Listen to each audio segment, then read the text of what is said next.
Ignition sequence start. 6, 5, 4, 3, 2, 1, 0. All engine running.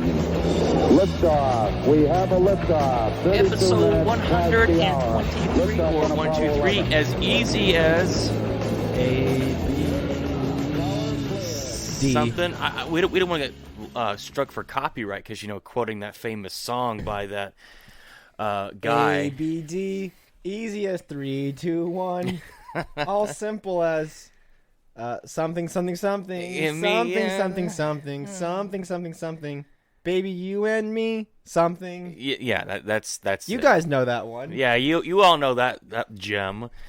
Welcome back, everyone, to the Stanley Brothers Show. I just want to say to you, my brother, Jacob, that I fully support your decision to nuke your social medias. Yes. I'm in full support of that. I listened to your show on Friday, and whatever small part I played in that, because of my anti-social media rants that you've had to endure recently, I will take any and all credit I can. You know what? I'm going to take credit for it. You're welcome for pushing you over the ledge of just getting rid of that nonsense that is the social media. So you're welcome, Jacob. you are welcome. Whatever. Whatever. Anyway, but yeah, I forget. Stop me if I'm wrong, but did you get into the new job and everything? No, not yet. Okay, whatever. But yeah, so cool. Okay, where do we want to start? Do we want to do Kyle Rittenhouse? Do we want to do COVID? Do we want to do gas prices? What do we want to do? Yes. That's not an answer. Joe, how was your week? My week was great. It started off pretty groovy this week already because the weather is cold. I hate hot weather, and the fact that it has been weather. cold these last couple days has been awesome. It's been just great. The Lightning beat Carolina in overtime. Woo! So They beat Florida in overtime. Sorry, Panthers. I'm sorry for Panthers, which was groovy. They beat them Sunday night. Heck yeah, they did. Saturday night. But yeah, that's great. Any other small banter you want to do? I hate cold weather. Nothing is worse than having to get up early in the morning like I do for my job, and you feel like you're going to lose all of your extremities as you try to walk out to your car, and as you have to grip that cold leather steering wheel. I feel like I need driving gloves sometimes, even though I have an indoor car, or a covered car, I should say. Driving gloves. It's freezing. I have a ski coat that I wear out to my car because it's not warmed up. Jacob, it's not It's that like cold. 30-something degrees outside. I hate the cold weather. You're just weak, is what it is. It can go die for all I care. Well, anyway, you're just weak. It's whatever. But no. So I'm just so happy that we're in that time of year where we come through fall. We're going into winter, Thanksgiving, Christmas is all coming up. I'm so excited for that. I think it was Dr. Fauci had said something about how people that are vaccinated can feel easy about going to Thanksgiving, something like that. And I said, I feel easy either way. It's going to be a real easy drive to up north. So I don't really feel whatever. Yeah. And if you're still listening to him about whatever, whatever. We've been over that. But anyway. I think if you're still listening to him at this point, if you're still waiting on this man's every word, I think that you're gone. And I don't think that we're talking to you whenever this show. I don't think that this show is directed towards you. And if you're still listening to this program and you still are waiting on the whims of Dr. Fauci, boy, you have been through a lot. Right. So we're going to talk about the vaccine, I guess, I will say, in a little bit. For some scheduling notes, there'll probably only be one show next week because Thanksgiving. So it'll probably be the Monday show. It's the week after. No, it's next week, dude. Is it really? Thanksgiving is next week. Oh, shut up. Shut my mouth. Yeah, so probably only one episode next week, and the week after that, I don't know what that's going to look like. Because the following week, we leave. You know what? After consulting the calendar, you're right. Because after that, we leave to go out of town. We're going to Florida for a week, so maybe there won't be a show for that whole first 2 weeks of December. So it looks like I'll do one Friday, and then Monday and then we'll see what it looks like. I'm gonna keep the Substack up to date, so I'm gonna just kind of talk about what we're doing, and if there's anything big that happens, I'll be sure to comment on it. And then we'll go from there. But as far as the podcast, there's probably not going to be one. Okay. So. Do you want to jump into it? Yeah. Okay.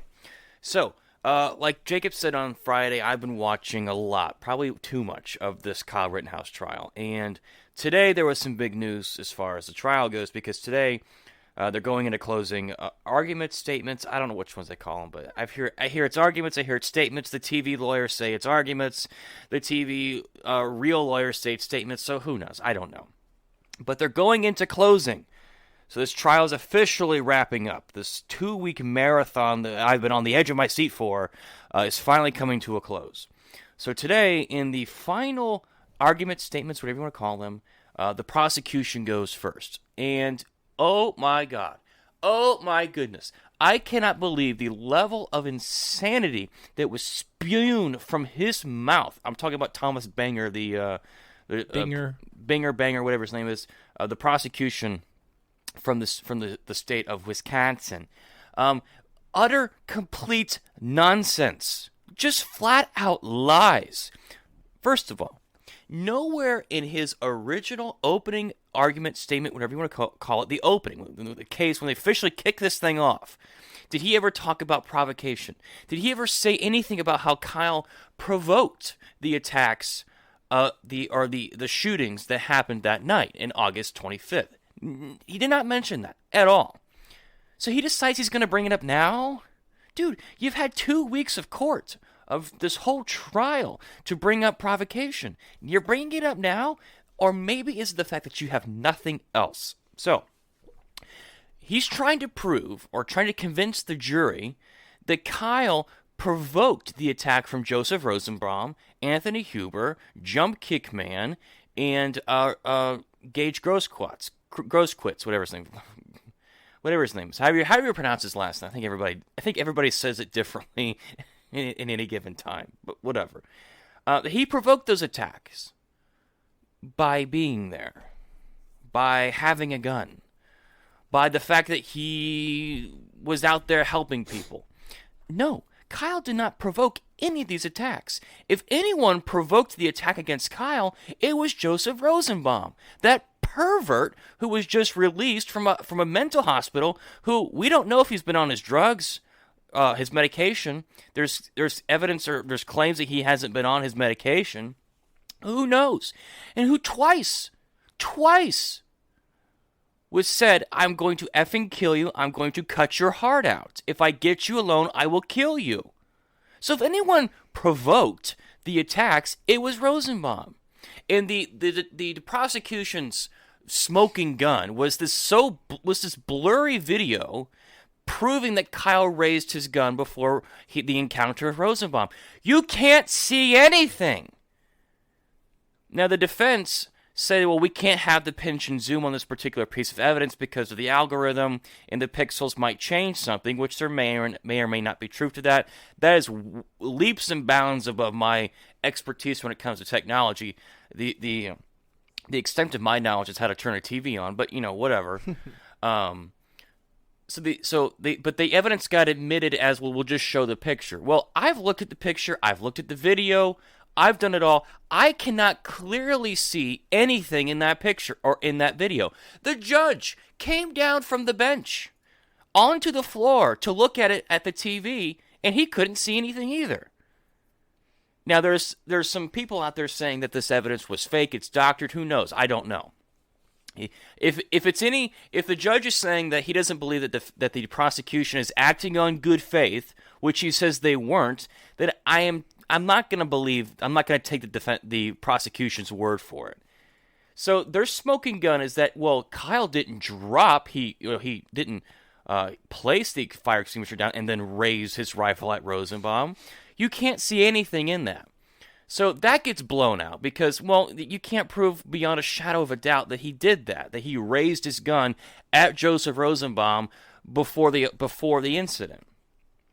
They were saying that he should have retreated, that he should have announced his intention. I'm sorry, but if someone points a gun at you and you're still charging after them, if you haven't got the message by now, I don't know when you are. What's Kyle supposed to do? I have a gun, I will shoot you? Well, he's pointing a gun at you. The intention's pretty clear. So Rosenbaum is chasing him. Kyle turns around for a moment, points his gun at him, sees that he's still charging at him, and then turns and runs away. Kyle gets cornered between some cars, and he turns around, and Rosenbaum is still chasing him. He's going to grab his gun, and that's when he decides to shoot and neutralize the threat. Binger's saying, well, you should have kept running. You should have announced yourself. The duty to retreat law, which there is no such law in Wisconsin. Lies, utter lies, mischaracterization, trying to sway the jury into just falsehoods, just lies. Then we get to the point, we get to event 2 in the road when Kyle's trying to turn himself into the police. He's running down the road. The prosecution is saying, well, everyone in that crowd had the right to stop who they thought was an active shooter. Because, as we all know, Kyle Rittenhouse was the only one that killed anybody that night. Now, is it possible if it was truly an active shooter situation, like if someone just waltzed into Walmart and started mowing down old people, yeah, you have every right to pick up a brick and put that guy's face into the linoleum floor. You have every right to do that. But that's not what happened here. Kyle was attacked. Nobody knew what was going on. The mob was after him. People were shouting, get him, kill him, get him. You had people chasing him after him with a skateboard, with a Glock, a handgun, with big rocks of concrete they were going to throw at him. So the mob eventually catches up with him, and as the prosecution says, well, they were just trying to stop an active shooter. Again, wrong. That's not what happened. We all know this. But he's trying to say that the only person there who was he said it's not true. The only person who had the right to self-defense was Kyle. Well, I'm sorry, but the people at that point had never been attacked or been threatened by Kyle. None of them. It wasn't until he was hit in the back of the head with a piece of concrete that knocked his hat off. It wasn't until he got kicked in the face. It wasn't until he got hit over the head with a skateboard that he returned and retaliated, or he defended himself.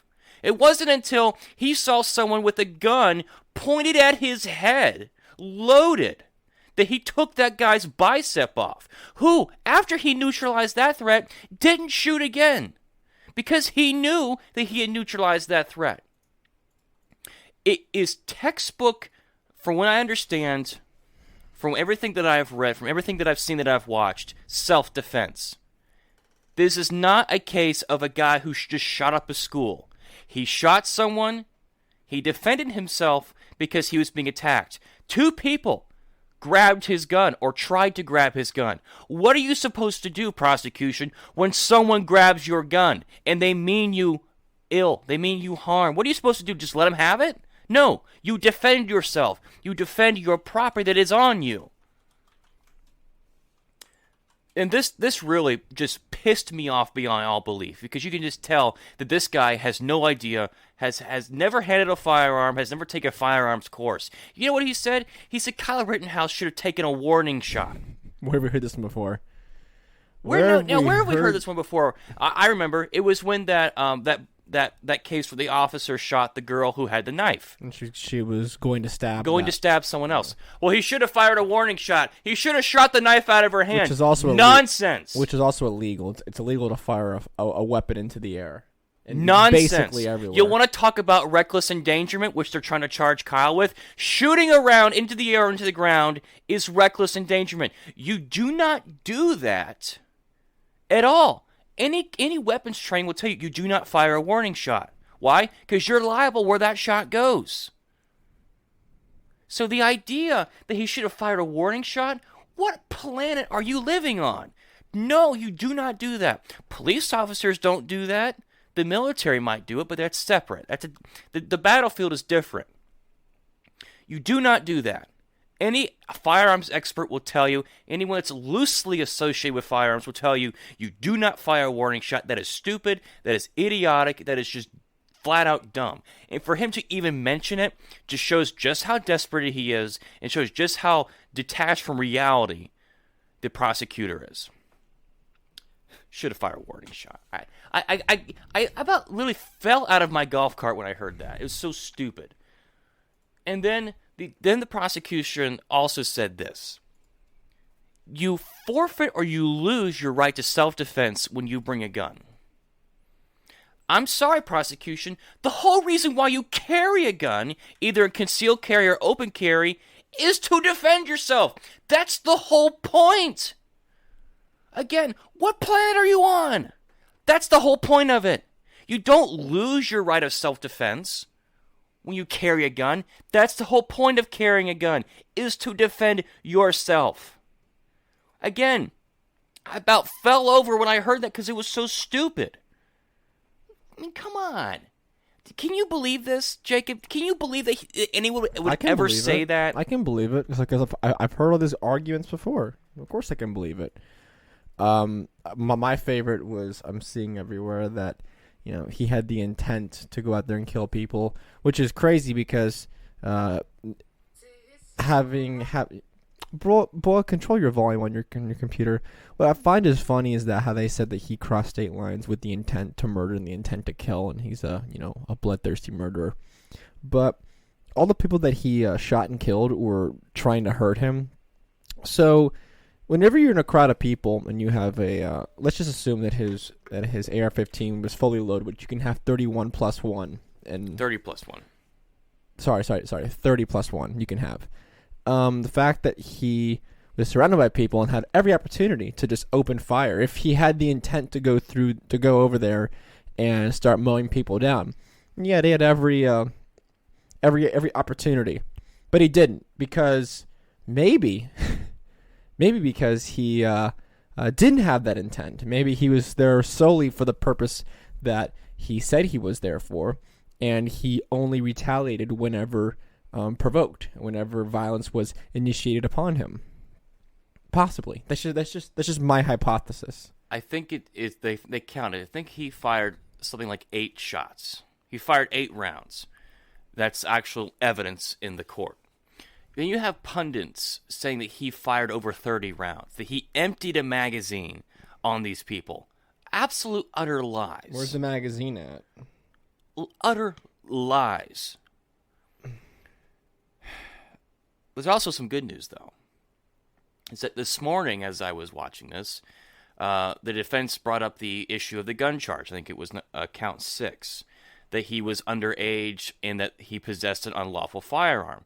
Which, again, if you read the statute, if you look at it, he's fully within compliance with the statute. So they're going over it again, and the issue comes up. The prosecution saying, "Well, the gun is too, the rifle's too long." Again, lies. So the prosecution wanted the jury to measure the weapon without a tape measure or without a ruler, and the judge was like, everyone said no one's going to be able to do that. And so the judge asked if the gun was in the room. They looked at it. They determined that it was within the legal realms as being an actual legal firearm, and the judge dismissed the gun charge. He can no longer be convicted of that. It was a beautiful moment. I almost started crying. It was such a beautiful moment. And then earlier, the judge had also dismissed the curfew violation.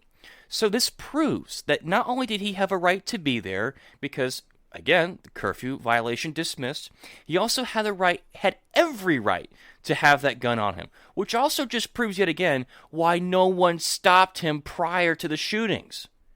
Because they all knew that he was in complying with the law. And this was such a beautiful moment, because all the Twitter law pundits on the Tweety and on the YouTube and everywhere, go eat it. Just stuff it down your face that you were wrong about, carried a gun across state lines, even though the gun never went to Illinois, it always stayed in Wisconsin. Proved yet again that they all lied or didn't care enough to look into the evidence. He had every right to have that gun. I have so much, not hate, but just like, it just bugs me so much that these people can get away with these lies. And even when they're proven wrong, it's still, oh, well, he's still a teen vigilante, whatever. He's still an active shooter. Yeah, they go back to crossing state lines and even though he never, he never carried the gun across state lines. No, but it doesn't matter. It doesn't matter if he lived in a 2 states over. Carrying a gun across state lines is not necessarily a crime. It's not. And it was such a beautiful moment this morning to see all of these people have to eat it, which to me just so beautiful. So right now the defense is giving their closing argument statement, whatever you want to call it, and the defense is coming out with both barrels blazing, baby, just refuting the utter lies and nonsense about that night. And I forget exactly what the defense said, but there was a couple of good ones, and I'm sure after this is all over, assuming that Kyle's acquitted, that we'll have a big party for him.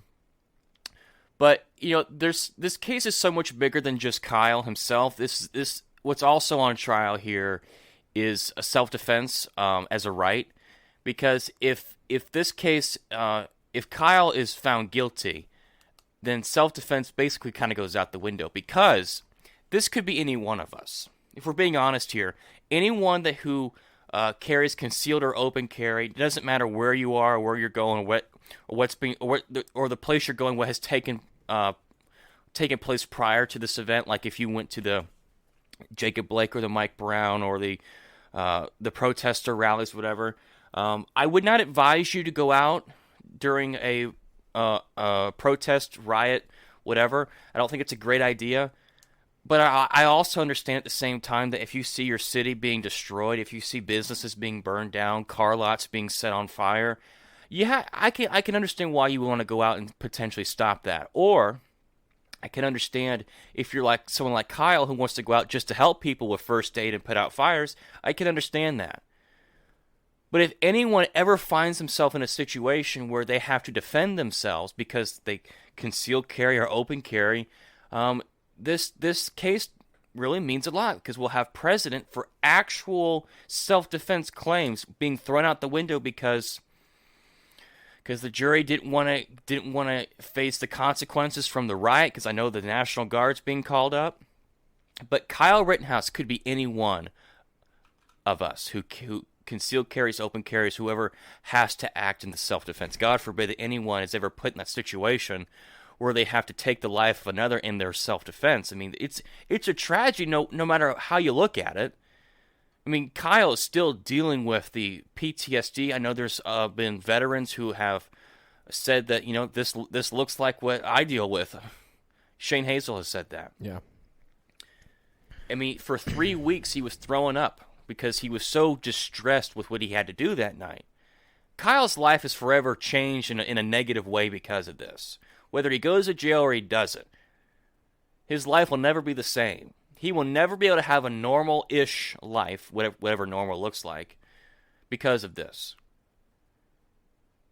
And, this people might take this the wrong way, but I think that this kid should never have to pay for a beer in the rest of his life. Because what he had to go through, what he's been put through afterwards, is just been hell. Because this case should have been dismissed from the get-go. Immediately by the judge. But it's also funny is that someone like me who sees this judge as being totally fair, who's not on one side or the other, he's just trying to be fair and neutral as much as possible, it's interesting to see the other side of it. It's because people on the other side are saying, oh, well, I think it was David Axelrod, had said that he called out the judge as being the defense witness, or the de facto defense attorney from the bench. No, David Axelrod, this is what a neutral, fair judge looks like. Yes, he might be a little biased one way or the other, but he's trying his best to let the jury decide. The judge has said multiple times that this case is not my case, it belongs to the jury. They are the ones who decide this, not me.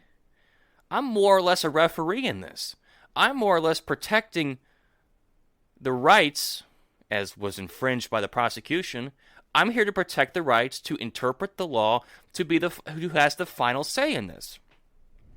Because what they hate more than anything is a judge who's fair, who knows the law, and is trying his best to be impartial. That's what they hate the most, because they want nothing more than to see this kid thrown away for the rest of his life because whatever. Because you take your pick of the things they've accused him of. So, I mean, the judge has said some things about, when they ordered the Asian food, and he said, I hope it wasn't held up at the port because of all the ships overseas.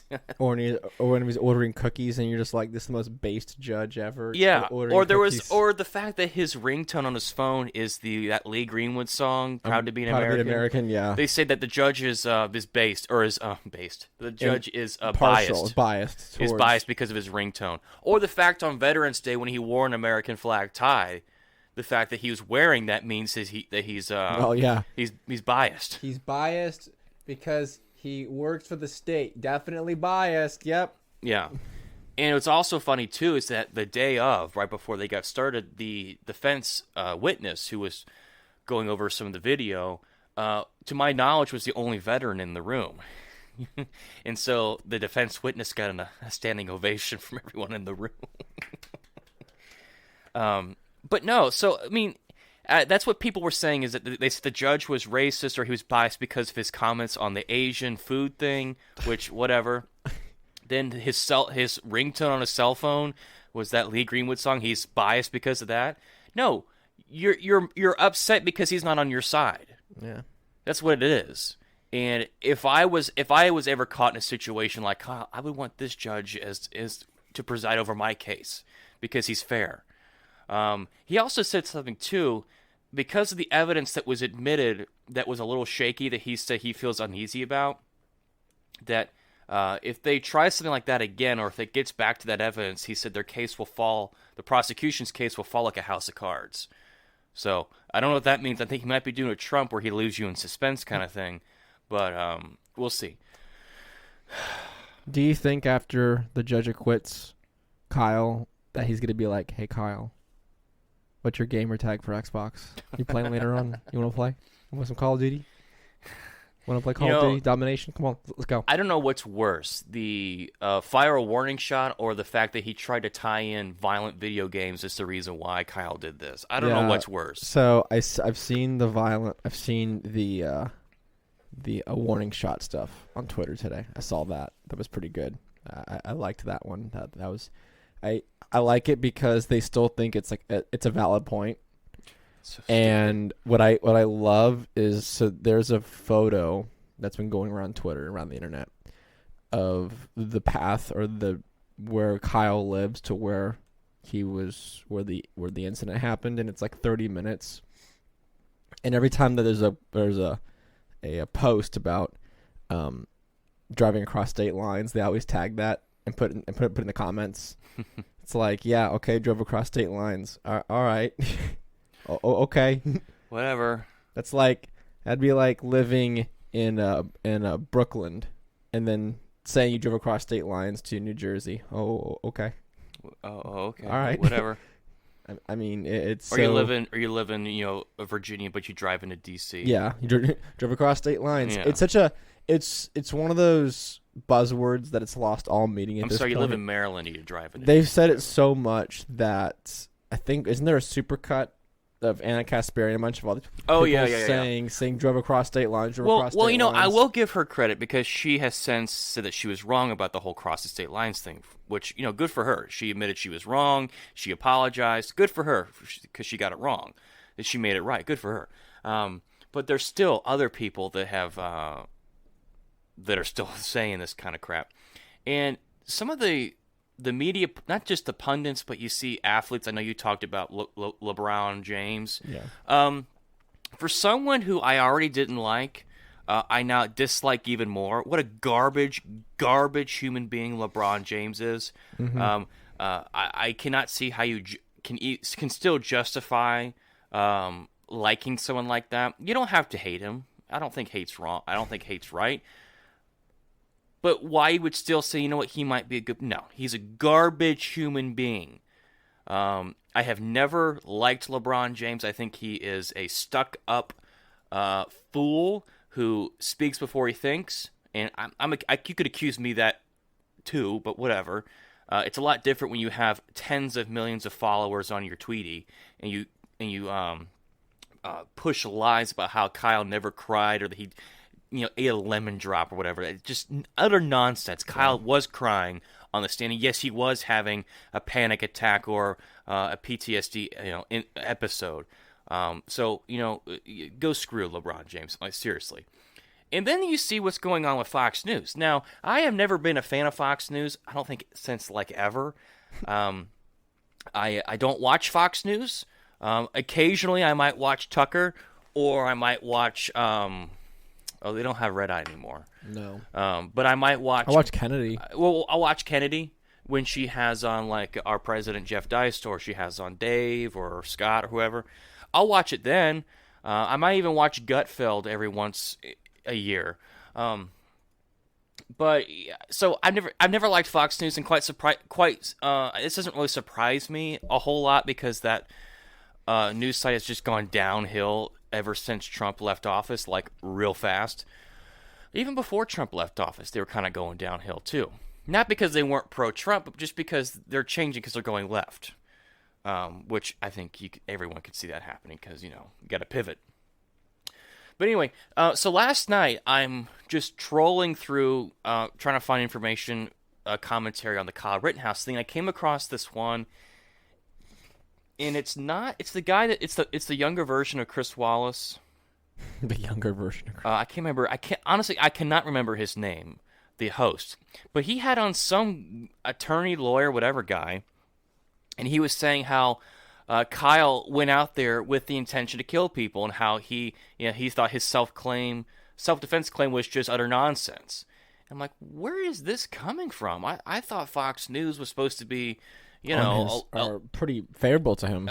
At least my original thought was they would be a little more favorable towards him, because the day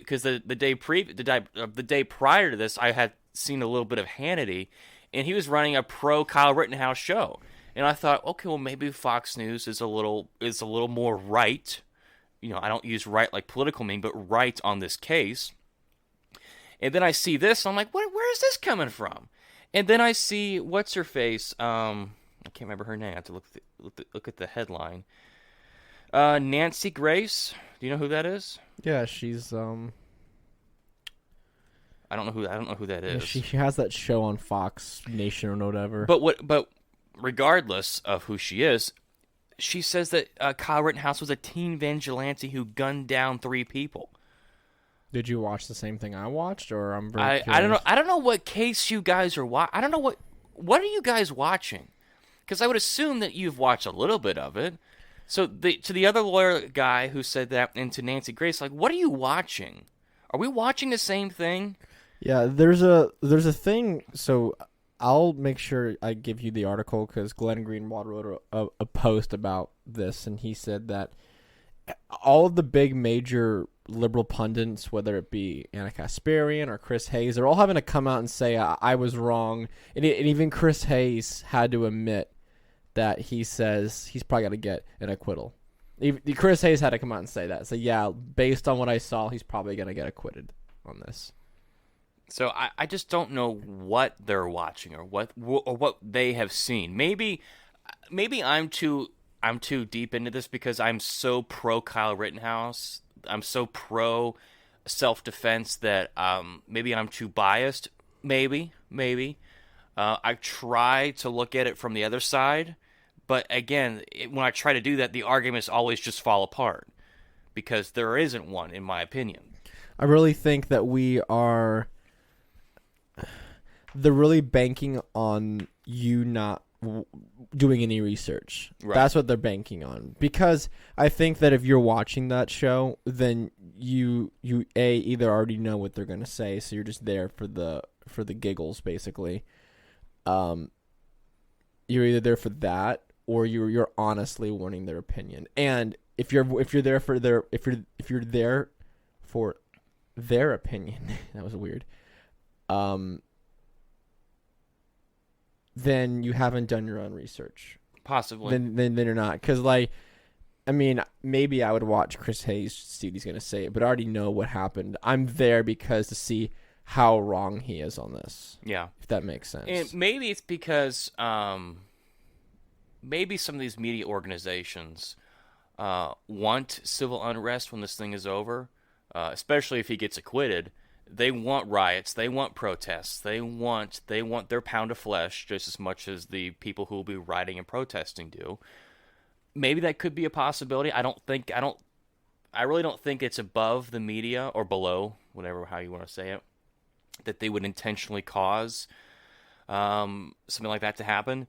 So maybe they're setting up everyone to be disappointed if Kyle gets acquitted on this. Who knows? I don't. But I don't know. My life won't end. My world won't shatter if he doesn't get acquitted. But I really want it to happen because I know, and I know everyone else knows that he's innocent. Yeah. I guess because we're so looking forward to him being acquitted that. We're so looking forward to him being acquitted because we obviously clearly know he is, that if he doesn't, it's going to be a shock. And I think that everyone is quickly realizing it. So let's shift gears a little bit.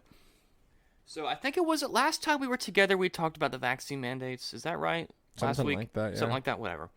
And I think I have been saying something about how the way you get this to stop is when everyone starts to say no.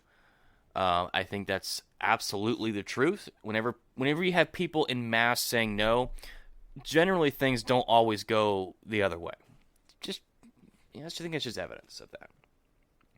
And something that I see happening in California, where a certain school district announces that they will not comply with the governor's vaccine mandate for students and faculty.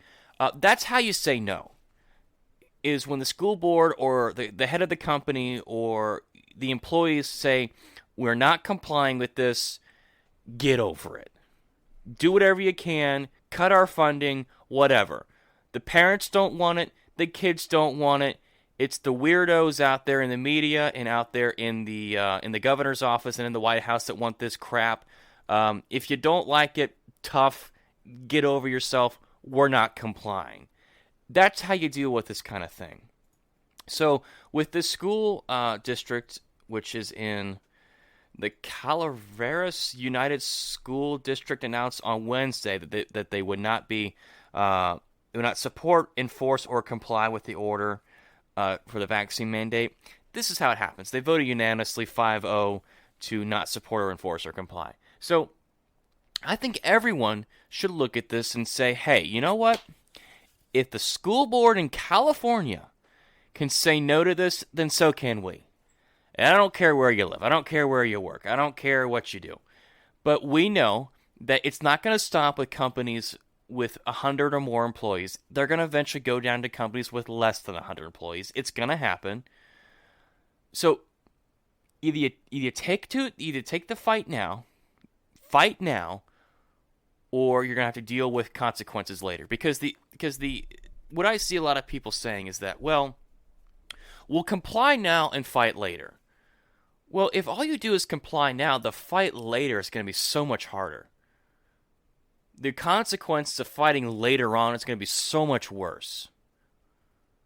Because what they're doing now is, well, they're going after your kids. If you don't get the vaccine, your kids can't play sports, they can't go to school, on down the list of all the things they won't let you do. Or they won't let you work.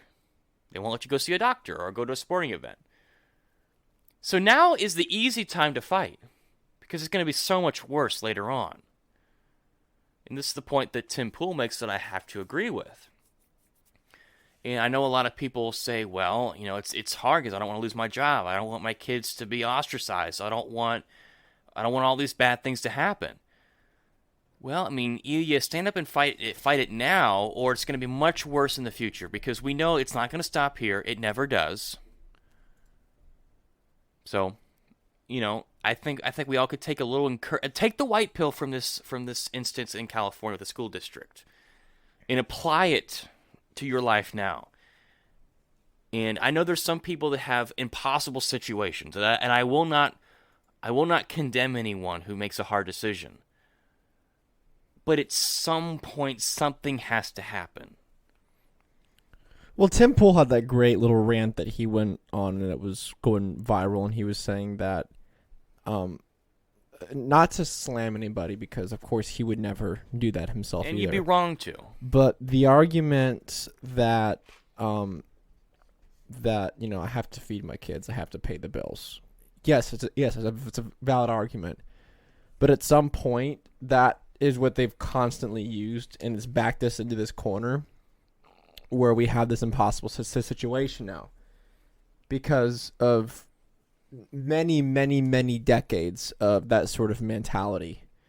And now look at where we are.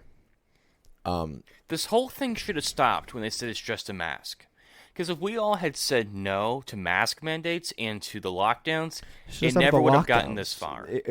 All this could have been avoided with the lockdowns if companies had any stones to them and they said no, I'm not shutting my business down. I'll lose everything. And if if America never shut down, and none of this happens, because once they shut everything down, then they got you. They got you. And this is not Monday morning quarterback. We said this at the time. Oh, I said this back in January of 2020 when it first hit. We had our first confirmed case. I said, if you shut the country down, it'll spawn an economic depression, which we are seeing right now. And I said it's going to have ramifications that'll be felt way longer after the pandemic. It's been declared over. And people gave me crap for this. They said, "Oh, well, we got to protect people." I'm like, yeah, I'm all for protecting people, but you can't close down the economy. You can't give government this much power over your life and not expect there to be major consequences. And I said this way back. I mean, not to pat myself on the back or anything, because that's not what I'm about, but I did call this, and I have been against this. There's a tweet that I put up, and people were saying that they were willing to trade, a 2-week lockdown if that meant that they could have college football, they could have football in the spring or in the fall, which they still weren't allowed to go to a lot of those games in the fall. And I said, do you realize what you're doing right now? Do you really, really want a forced lockdown for 2 weeks of the entire country? Do you really want this? Because honestly, I don't think you do. I don't think you really understand what this is going to mean. And I tweeted that back before the lockdowns hit. You can go back and look it up. I'm pretty sure I've screen grabbed it a couple times. But, I've been against this since the very, very beginning. And that's not, that's not to give myself any praise. It's just say I've just been consistent. I've been in the forefront of this. Some people are just now waking up and saying, "Hey, maybe this was a bad idea." And of course, I've always to the fight. Look, I've always said I'm not going to slam dunk. I'm not going to be like, "Well, about time." No, because a lot of people were hoodwinked on this, and that's going to happen because of the nature of the country and the nature of society. You cannot comply yourself out of tyranny. It's just not possible. If the founding generation never said no to anything that the crown wanted to do, we wouldn't have America. We wouldn't be where we are today. Was it hard for them to say no? Was it hard for them to stand up against the tyranny from England? Yeah, it was. What is it, like 3% of the population fought in the Revolutionary War? Yeah, the 3%ers. A lot of people, even after the revolution, were still loyalists. Yeah. They were angry at the founding fathers. Imagine how they felt when 3% actual patriots who said no to the king, who said no to the tyranny, said no, we have a right to govern ourselves, not from a king 3,000 miles away. Think about how they felt when they went into town, or took their kids to the school, or took their kids to the marketplace, or to church. If anyone looked at them funny, or said mean things to them, or said, "Oh, you're a terrorist," or whatever. Think about how they felt. But look at what look what happened afterwards. A new country was formed, rights and freedoms. And we don't have to get into the whole thing, but you saw what happened. Now, I'm not saying that if you fight the vaccine mandates and you fight all the other mandates that we're going to be living in, some utopia. That's not what I'm saying. What I'm saying is that you live to fight another day because there's a whole host of other things that they want to do as well. So, but if you don't, at some point you got to say no. That's basically what we're saying. At some point you got to say no. I don't know if you saw this or not, Jacob, but gas prices in California are skyrocketing. It's a little crazy. It's not just a little crazy. It's absolutely crazy. In California, which why anybody would still live in that dreadful place, I don't know. But in gas prices in California, the price for gas for just regular gasoline, unleaded. What about leaded gas? I don't think they do that. Is that anymore. extra? I think it's a little dangerous. Is that extra? Yeah. So the statewide average. Guess how much it is, Jacob? Pretty. What? $8 a gallon? Not that much, but it's $4.68 a gallon. I mean, I was seeing some things as high as $4. Now that's the average price for the state. Now I'm sure in some areas it's much higher, but $4.68 a gallon. Now if you look at Georgia, which is fairly low, it's $3.25 a gallon, which is still high. But the best state to live in, I think, is Oklahoma. It's $2.99, which is still a lot, but it's only $2.99. And you're probably thinking, is this the inflation causing this? Well, yeah, it is. There's also a problem I also hear is that there's one of the 4 refineries had closed, and that's also causing problems as well. So I'm not saying that that's the sole problem, but that doesn't help either. But the idea that middle class Americans would never be taxed again, or that would not have their taxes raised like Biden promised, that turns out to be a lie because they aren't going to raise taxes. But we're also feeling the invisible tax that's very visible in everyone's pocketbook of inflation because we're seeing it at the gas pump, we're seeing it at grocery stores. Not only are prices going up, but there's less and less available in certain places. Now, I haven't seen the shortages in our local grocery stores, but I know they're happening because you can see it. People are posting pictures or talking about it on the internets and on the Tweety. So you know it's happening. But the place where everyone feels it is at the pump, at the gas pump. So the national average right now for regular, this is nationwide, is $3.41. That's the average. Do you know where we were a year ago? $2.16. So it's gone up over $1 in just a year. Now, I'm not saying that that everything was much better under Trump because it wasn't. But at the same time, you can't look at this and say, "Oh, well, we're so much better off because of Biden." Now, if we look at where we were in 2008, at this same time in 2008, guess how much gas prices were then, Jacob? Wait, this time in 2008? Yeah. What, below $3 a gallon? No. It was $4.11, nationwide average. That was the highest ever recorded price. So we're slowly inching our way up towards that price again. And at that time as well, for all the truckers out there, the diesel was $4.84 a gallon, which drove a lot of truckers out of business because we happen to know one. Again, as well, the current average price for diesel right now is $3.64 a gallon. That's the current average. But I can also tell you, though, I've seen prices here locally of almost $4, $4 or a little bit higher than that for diesel. Which, again, you talk about problems with inflation and gas going up. We talk about problems with products not getting to shelves. If the price of diesel continues to go up, you're going to see less stuff on the shelf because it's going to cost more and more and more for stuff to get there. So if the price of diesel is high, then the price of everything else goes up as well. Because, again, if the trucks are having to pay more for diesel, that puts their costs up. They can't drive as far. They have to charge higher prices for for delivering foods and for delivering products and stuff. So that makes everything more expensive.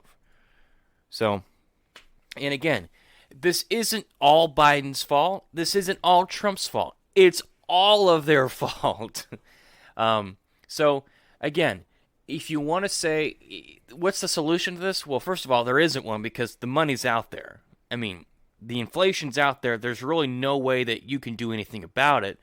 But I guess you can buy gold, you can buy crypto, you can do that kind of stuff. You can start buying emergency food if you think that's necessary. You can do that kind of stuff if you think it's necessary.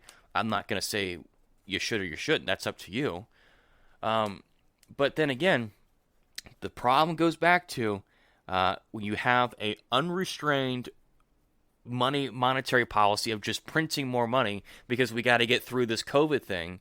Again, this is the repercussions of COVID and the lockdowns and the printing of money is going to last way longer than the virus ever will. So, anyway, let's see. Do you have anything else you want to mention, Jacob? But the gas situation. It's a little messy out there.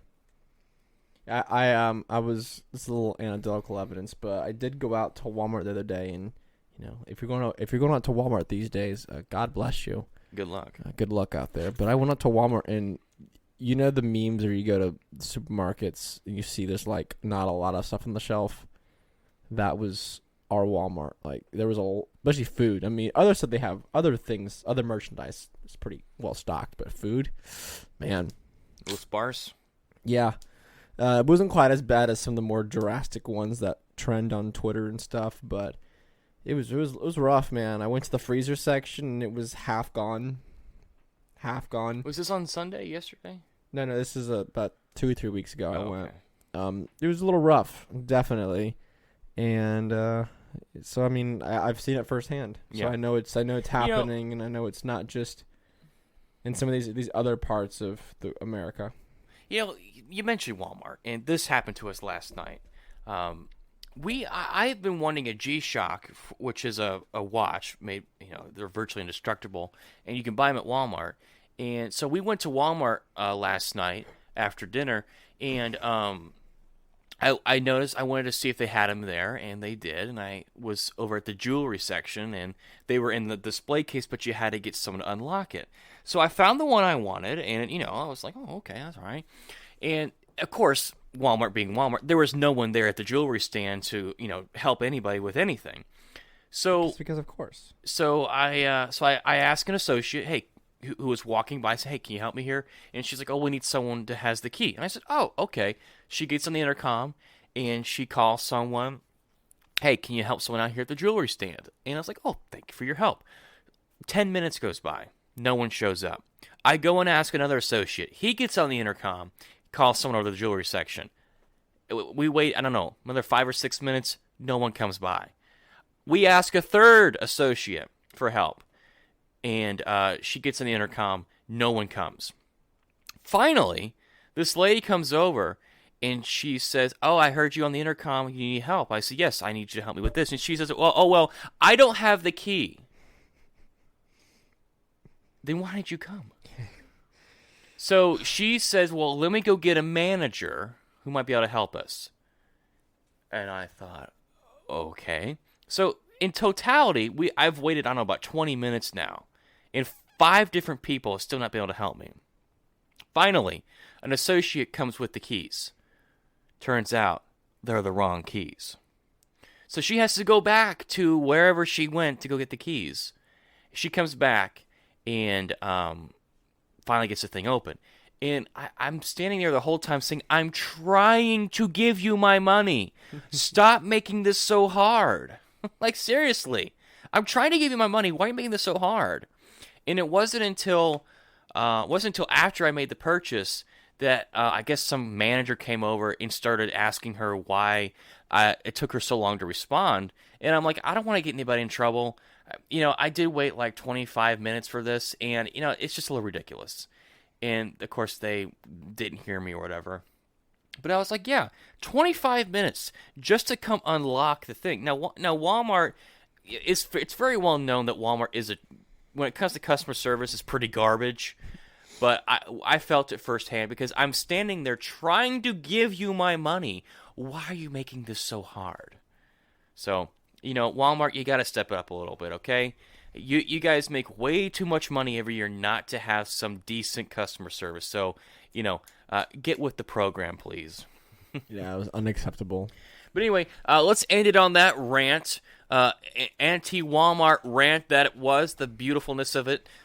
Anyway, we'll be back, or Jacob will be back on Friday with the show, and then we'll be back on Monday with the show with both of us, and it'll be great. So yeah. So thanks for listening, everyone. Again, check out the Substack that Jacob's going to be on there more often now that he's going to be nuking his social media, so be sure to check that crap out. Let's see, the Substack. Oh yeah, buy some merch if you want to. Go on the website, join the website. If you like what you hear and hear, that was bad. If you like what you hear on here, join the website. Send us some money a month on the Patreon. That we greatly appreciate that. I would say follow us on Twitter, but we're not on Twitter. Oh, I mean, you can. So whatever. My Twitter's still there. You can go back and read my old tweets. But why would you follow a dead account? It's not gonna be dead. I mean, there'll still be tweets that you can go back and read. Like a book? Yeah, like a book, like a memoir, like a digital memoir of the thoughts of Jacob. Anyway, so thanks for listening, everyone. We'll be back again soon. Bye. Tranquility, we copy you on the ground. You got a bunch of guys about to turn blue. We're breathing again. Thanks a lot.